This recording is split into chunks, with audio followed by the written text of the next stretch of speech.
let me talk a little bit about what collage is. You'll see and witness many different kinds of collages. Collage comes from a French word which means to glue, but technically collage is making a composition of many different pieces. And it doesn't matter what those pieces are. They could be two-dimensional, three-dimensional, so there could be different objects on a piece, and all of that would be a collage. So collage could include paper, it could include wood, it could include cardboard, plastic, fabric, or all of the above. And a collage does not have to produce a particular realistic image. You could have an abstract collage. Many collage artists simply work on their composition rather than trying to create a particular image. So they're working on balance and color and those kinds of things. So I saw a portrait that a collage artist did. He was actually a librarian, and he demonstrated how he said how simple it was to make a collage portrait. Well, it really wasn't all that simple. It takes practice to do anything, especially if you're trying to do a portrait of an individual. But collage artists will again use paper. They might tear paper, they may cut paper, they may do both in the same piece, as I did in this particular one. So I started probably about a year and a half ago to getting serious about creating collages. I heard about collages when I was in school many years ago. I was an art minor, and I did see some collages, but I wasn't interested in it at that time. One of the things I really like about the process is that it's very quieting and peaceful, and you almost never know exactly how it's going to turn out, because you have lots of different elements to deal with. The glue, the drying time, the paper itself. Does it hold the color? Does it resist the color? Does it resist the emulsions that you put on it, the water, that sort of thing? Lots of variables. But it's always exciting to kind of jump into it and then see what the outcome is. So it's been, I would say, about a good year that I primarily focused on collages. This piece is called The Reader, and believe it or not, it's all paper. It's what I would call a mixed media piece. So the only painted areas on this particular piece are the eyes here and parts of the hand. But everything else is paper, even the covers of the books, though they are color photocopies of books that I had around the house. And so everything is put on by a glue substance and just cut with an X-Acto knife or scissors or a paper cutter. And even the brown strip, the wood in the bookcase, that's paper. And this is to create some depth in the painting. The headband is a photograph from a history book, and the braids here are part of an African pattern. I didn't have all of the colors that I needed, so I painted sheets of paper the colors that I wanted to put in this particular piece and then cut it up. And so I could have the colors that I needed for them. So didn't have those particular colors. And this takes a while. I would say probably this piece took me maybe 4 weeks to complete. They almost always start out simple, and you realize that you have to do more and a little bit more. In every single piece you learn something. And that's the beauty of doing art. Because as you do art, you're trying to create your own style.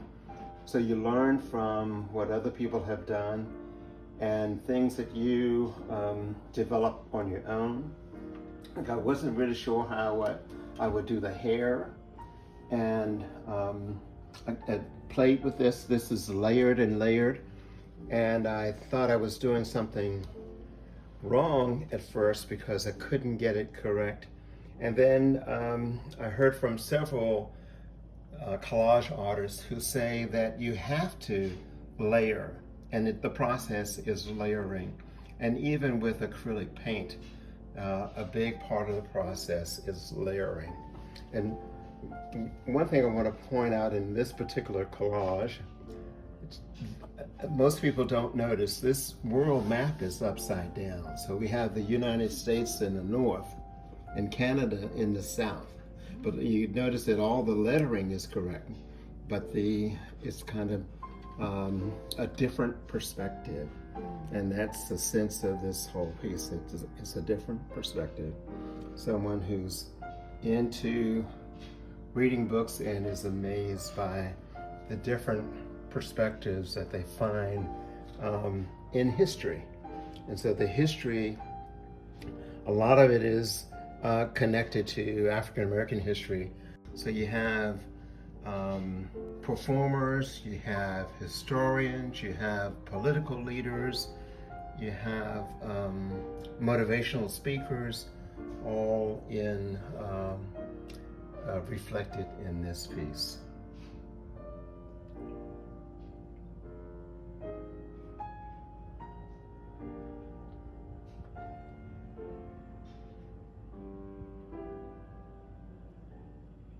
This piece is called Reflection, and it probably took me about a month and a half, maybe 2 months to complete.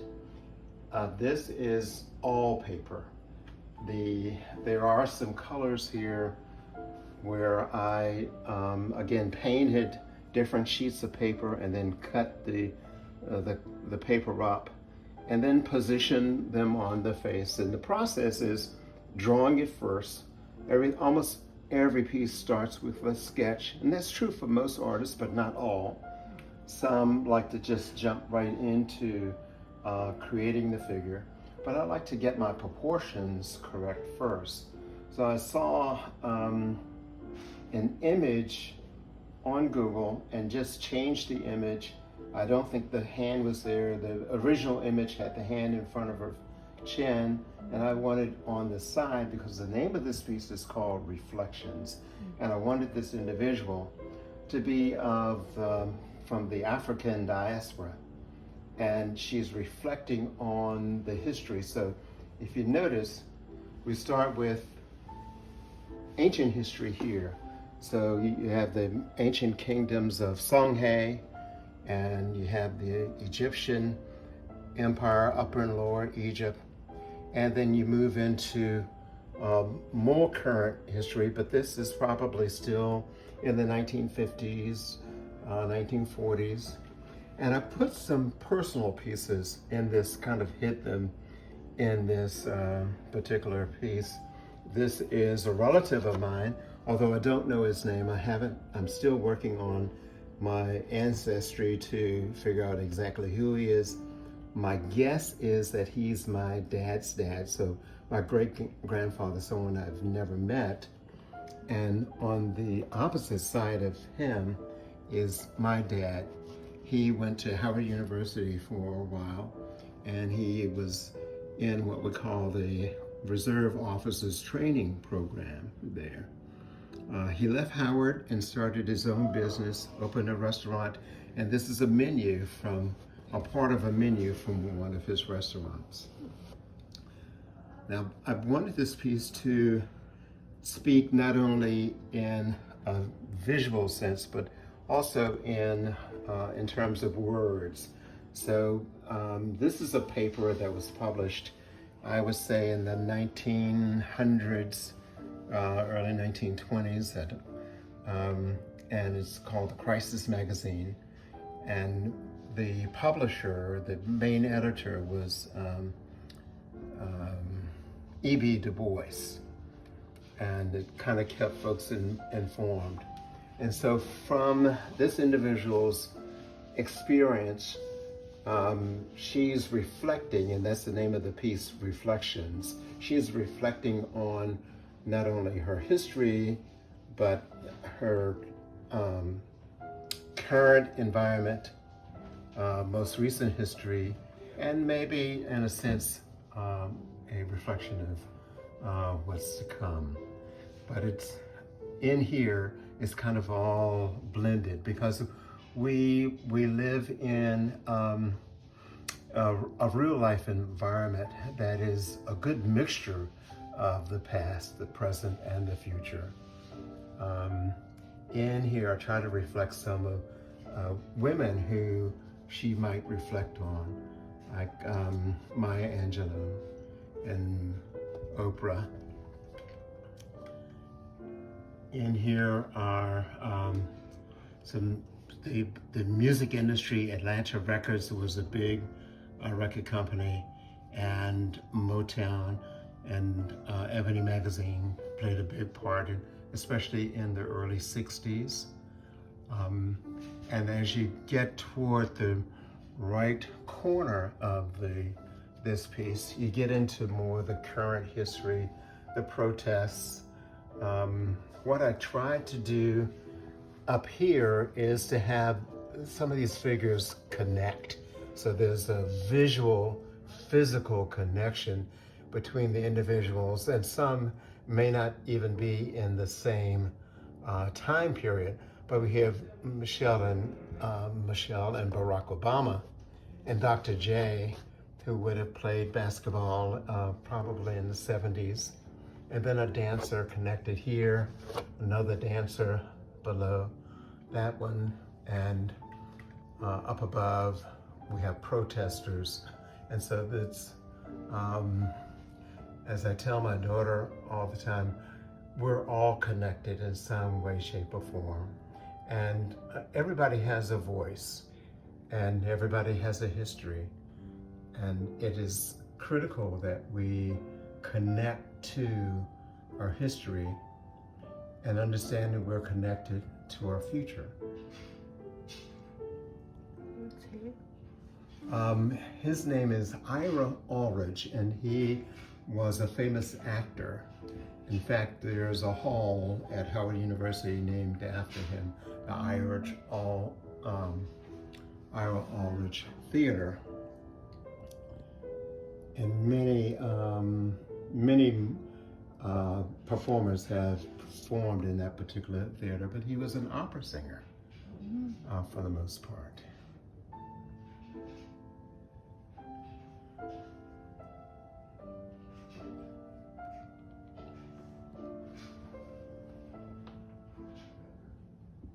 This is a piece I call The Kiss, and is patterned after an artist named Gustav Klimt. Yes, thank you. And I wanted to kind of Afrocentrize it a bit. So I did different colors. Now this is a multimedia piece. So the black is all acrylic paint, and the rest is paper. So all only these areas are painted, but everything else is a collage. So how long did it take?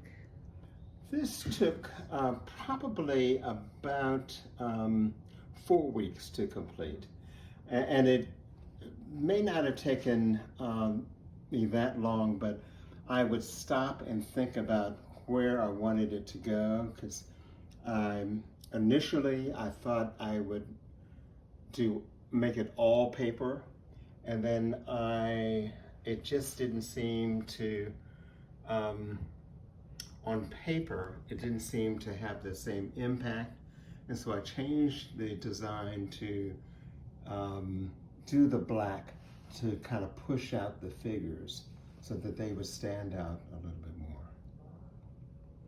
I wanted to honor his idea of kind of almost disoriented shapes and sizes, lots of different patterns, geometric patterns.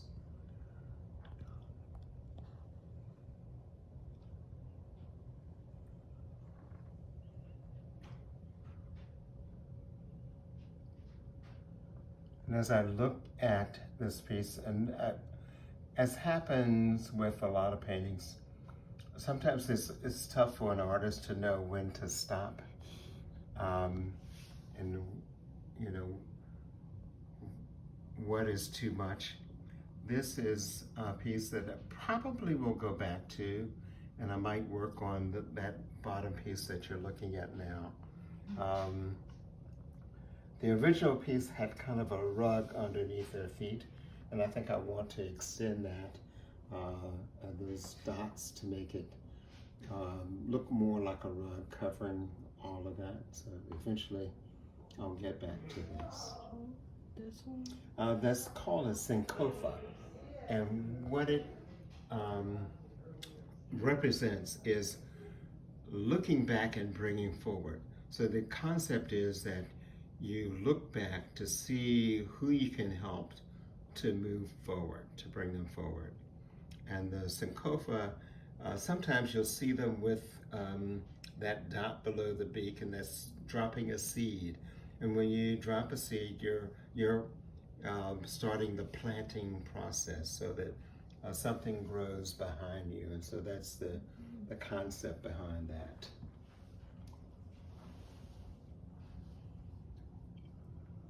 This piece is called On the Bus. And the painted image, this is all acrylic paint here, is of Rosa Parks. And the symbolism is that she paved the way for other pioneers, other women in particular, to be successes and to be leaders in their own right. And the collage part of this, of course, are the photographs here of women from of African American descent or African descent. And there are Supreme Court Justice, an astronaut. Everyone knows who Oprah is. You have a state senator. You have Marian Anderson, who was an opera singer. You have Mary McLeod Bethune, who was an educator. You have Bessie Smith, who was a pilot, one of the first female pilots. Maya Angelou, who was a poet. The Vice President, the former First Lady. So they all, I see as being the product of women like Rosa Parks, who had the courage to lead the way, to bring attention to a cause that would change lives for many people. And so on this collage, I was tried to be very careful about the vertical lines. And a lot of times in collage, you just kind of mix images together. You're not too concerned about lines, but with mixing acrylic an acrylic painting of an image that folks are familiar with, especially a bus during this period of time, and the period of time would be in the 1950s. So you want people to recognize the vehicle. And so the bus is the vehicle, both metaphorically and in reality, for Rosa Parks, but metaphorically for the women who followed her. And actually, there are one or two who may have come before her, especially Bessie Smith, who's a pilot on the end.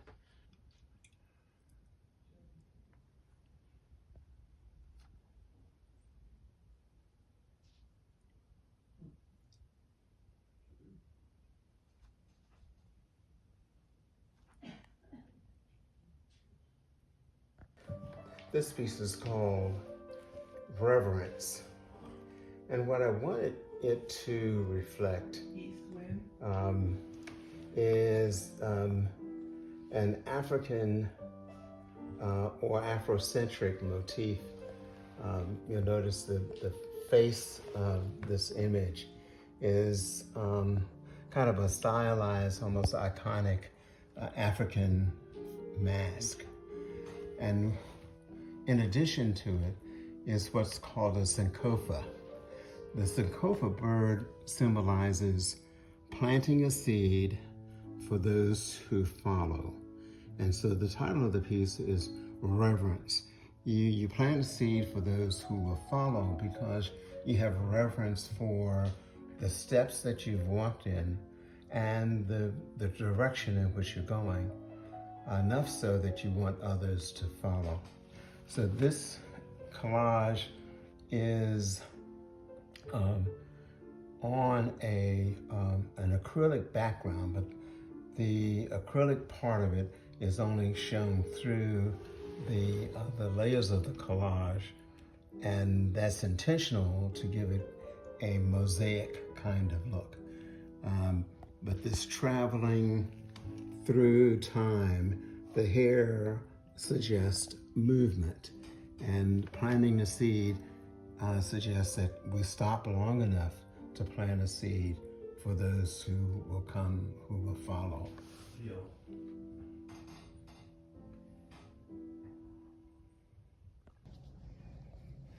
This are called Generations, and it's mostly acrylic paint. The only collage on the pieces are in the glasses, and the glasses kind of reflect the eyes. So rather than do a tiny collage in the eyes, I use the glasses that they're wearing to reflect what each generation sees or has experienced or will experience. So starting with the child, what the child sees are our images of things that are relatively recent. Some of the women who were speaking out, some of the women she might read about, some past, some present. Like Maya Angelou has passed, and Toni Morrison, the writer, has passed. But there are others there that are living and that would give inspiration to her. So both the past and the present are there for her to look up to and to emulate. Now in the upper right side is possibly her grandfather, and his lens or lenses are different because he's reflecting on his history, the history of the Civil Rights Movement, the history about the Board of Education declaring that too many schools were not equal, that that they had to change how schools were teaching, the opportunities for young people in school, the funding for schools.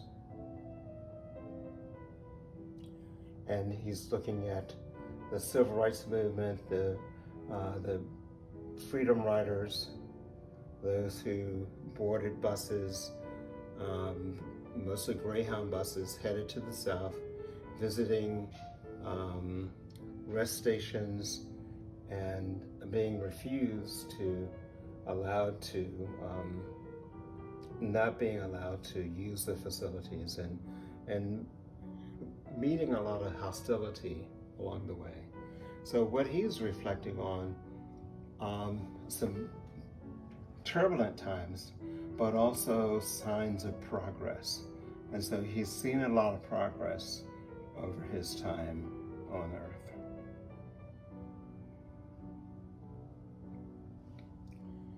And what might be his son, he is reflecting on some of the turmoil, some of the recent turmoil. So the protesters, police brutality, senseless shootings. And so his face and his reflection is one of concern.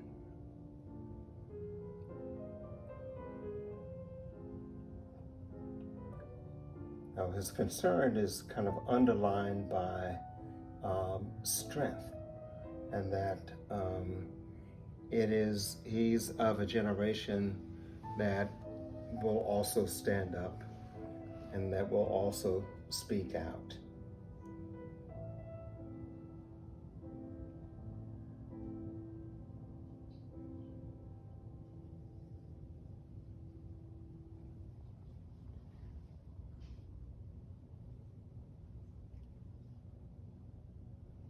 So 3 generations with different lens about life, past and present. This piece I call Gallery Walk. And what it is a reflection. It's kind of a pat on the back, if you will, for lack of a better term. But these are all images that I've done, and what I've put them into kind of this imaginary gallery. And some of the paintings are the paintings that you may have seen already. But what I wanted to share is that individuals of all walks in life looking at these paintings and enjoying the paintings. And with any painting, you reflect on what connects to you. So any painting you look at, and especially a painting that you like, there's something in it that connects to you. It's hard to look at any painting and not evoke some kind of connection or a reaction to the painting. It may be that you don't like the painting, or it may evoke a memory that you don't particularly care for. But an artist will often paint from his or her own experience, or paint with a message in mind. I would say that 90% of paintings are part of telling a story. And for me, that's definitely true. If I have a style, it is to tell a story. And so I want all of my pieces to tell some kind of story, even though the medium may change. I use collage, acrylic paint, occasionally oils, but mostly acrylic and collage. In this particular piece, the figures are all painted. And so they're painted on separate sheets of paper and then cut out with a very sharp X-Acto knife. And then they're glued onto this particular canvas. Now with each of these pieces, I probably have drawn each maybe a half dozen times until I've gotten the right posture, gesture that I'm looking for. And then once that's done, I make a final drawing of the painting, primarily just outline. And I do what artists call blocking, and that is I'm trying to find out where the shadows and folds of the material might fall. And then once I've decided that, then I'll start in with the coloring. And so I'll add the color. And then with acrylic paint dries pretty quickly. And so you have a chance to step back and look at it and then add more color. Now when you add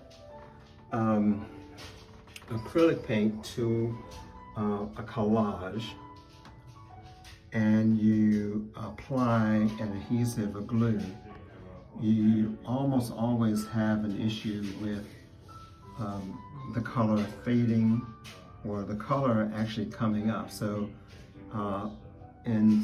on several of these smaller images, I had to repaint them over top of the glue. And that's true for the young lady in red on the right-hand side, and it's true for the painting in the far left-hand corner, upper corner. I almost had to repaint that piece because the particular color just faded under the glue. And so in order for it to come out, I had to put paint on top of the glue.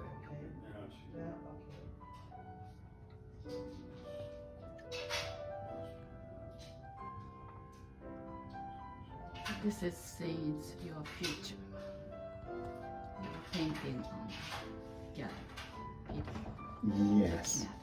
Yes, and I see someday absolutely that people will come to see my paintings and be drawn by them. I want them to ask questions about them in their own minds. They don't necessarily have to ask me the questions, but I want them to be thinking about them. I want them to be drawn to them in the sense that there's a connection, or drawn to them in a sense that there's a curiosity as to why this was done or why that was done, and that sort of thing.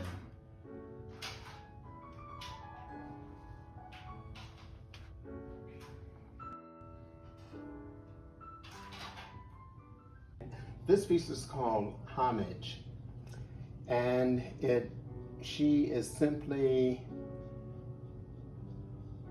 reflecting on her ancestry, her background. She sees herself, in my opinion, as part of the African diaspora, where Africans are all over the world, and she recognizes that she's in the world and she represents. And so that's her dress, the necklace, the earrings reflect a portion of her culture. And it's a statement that says, where we walk, our culture walks with us. And again, it's all paper. You'll notice that there's no words here. I wanted to get the depth with just the color. So the darks, the lights, and juxtapose them against the black background, but not perfectly black, not solid.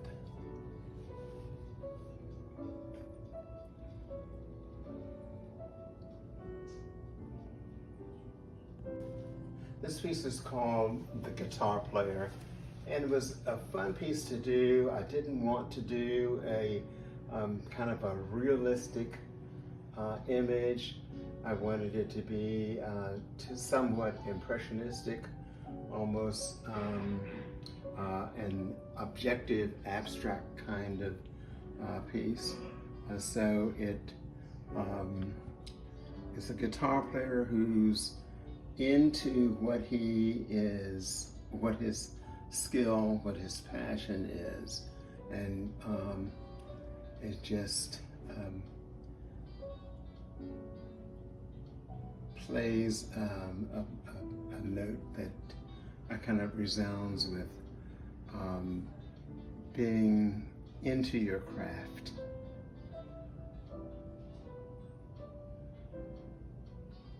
This is a portrait of Frederick Douglass. Frederick Douglass was a very famous abolitionist. He was an escaped slave, came to the North, and became a very respected, not only a politician, but a humanitarian, a civil rights leader. He was advisors to presidents, and this portrait represents a man who was very respected in his community and in this country. And it was created from one of his speeches. In 1852, Frederick Douglass spoke to the Rochester Abolitionist Women's Group. And in that speech, he questioned whether or not the 4th of July meant anything to African Americans. He says, "This is a great day for you, not so much a great day for me." And how this was created, I took that particular speech, printed it out, colored some of the pages, and then cut the pages up and created the portrait. The title of it is In the Words of Douglass.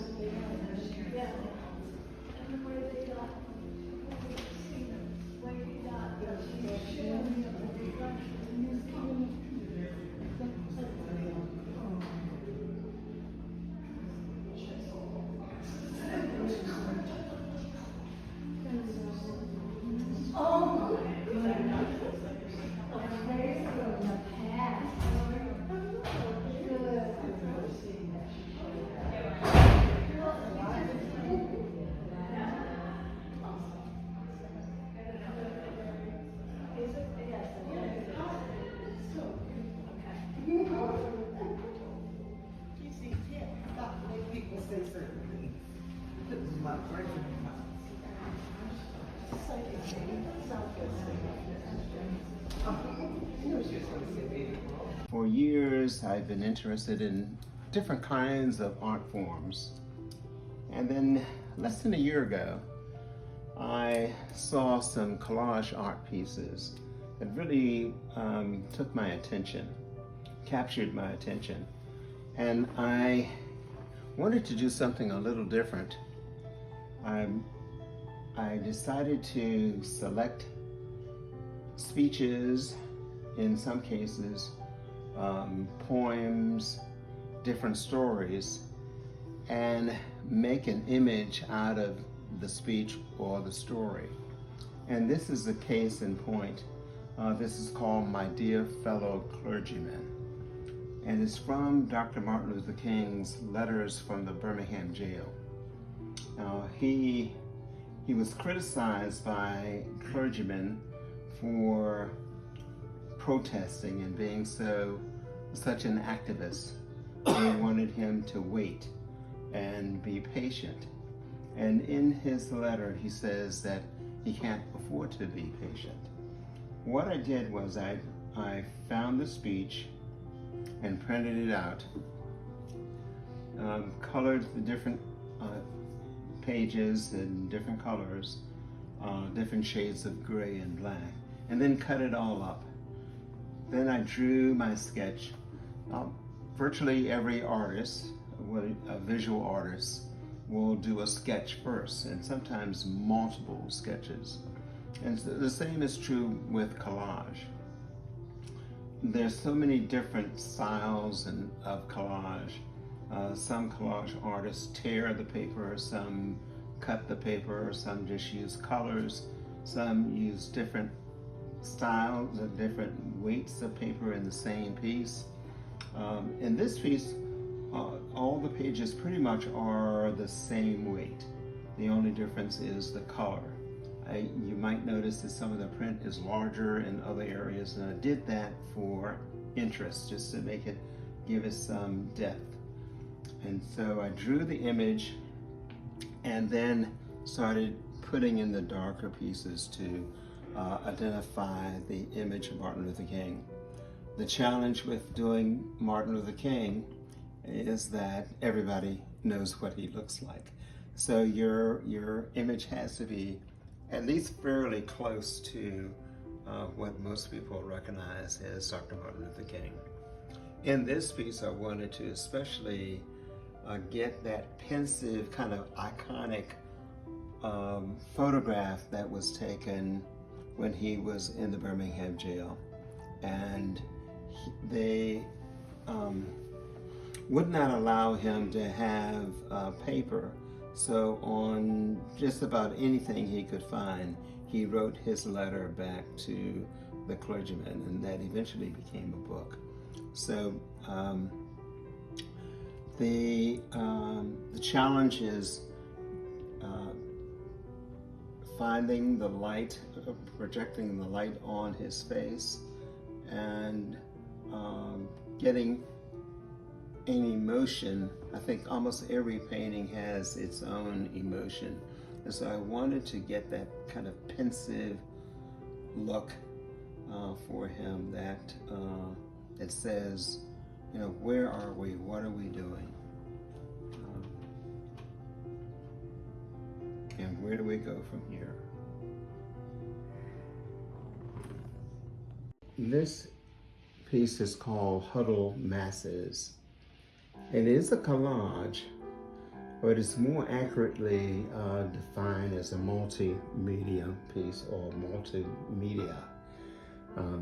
In that, you'll see silhouettes cut out to form the images and the figures of individuals. And that's my attempt to reflect individuals who would have arrived in this country in the early 20s and 30s. They're on board a ship and they're approaching the harbor in New York and seeing the Statue of Liberty just through the fog. So the other technique that's in here, in addition to the cutout silhouettes that are glued down, the water, the torn paper represents the water, the body of water that they're traveling toward as they travel toward the Statue of Liberty. And actually, Ellis Island would be to the right of this painting. So as they approach Ellis Island, they would see the Statue of Liberty. So the body of water here is represented by just tearing strips of different color paper and gluing them down. Now, above that, you have copies of the Declaration of Independence. And so all of that wording there is from the Declaration of Independence. And it's also a mixed media piece because there's also paint, acrylic paint on top of this piece, as well as some chalk. So it's truly a mixed medium. It's a collage, but it's also involves paint, even color pencil, and charcoal.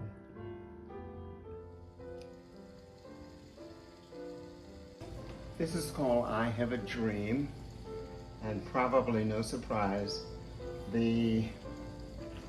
all of the literature, the wording expressed in this piece comes from Dr. Martin Luther King's I Have a Dream speech. And certainly you'll see those words echoed a number of different times. So not only in his face, but in the reflection pond called the Mall in Washington, D.C. You have the Washington Monument in the background with its reflection here. This was an event with thousands of people attending, and I wanted to capture those individuals in it's almost a cubistic, abstract fashion. So your imagination tells you that these are people and they're holding up signs, and Dr. King is waving to them.